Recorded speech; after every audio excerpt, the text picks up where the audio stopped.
অনেকদিন পর আজ জুজুকে নিয়ে পার্কে যাওয়ার জন্য বেরিয়েছিলাম। সেই কোন ছোটোবেলায় ওকে নিয়ে একবার গেছিলাম, তারপরে আজ যাওয়া হয়নি। তবে আজকে পার্কটা একদম ফাঁকা। কয়েকদিন বৃষ্টির জন্য বাচ্চাদের প্লে জোনটাতে জলও জমে গিয়েছে। আর এখানে এসে জুজু তো খুব মজা পেয়েছে। দেখুন কেমন বসে বসে হাততালি দিচ্ছে। বাড়িতে তো সারাদিন একা একা থাকে, তাই বাইরে এলে ওর খুব আনন্দ হয়। প্রথমে তো জুজু এটাতে উঠতেই চাইছিল না, ভয় পাচ্ছিল।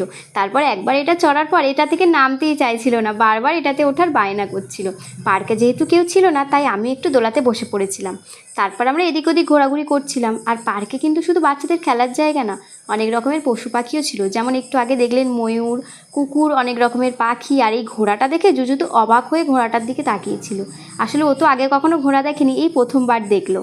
তারপর অনেকক্ষণ ঘোরাঘুরি করার পর বাইরে বেশ সন্ধে সন্ধে হয়ে এসেছিলো, তাই পার্কের বাইরে এসে এখান থেকে একটা আইসক্রিম নিয়ে আইসক্রিমটা খেতে খেতে আমরা বাড়ির দিকেই যাচ্ছিলাম। আর আজকের ভিডিওটা এইটুকুই ছিল। ভিডিও ভালো লাগলে একটা লাইক আর চ্যানেলটা অবশ্যই সাবস্ক্রাইব করবেন। টাটা।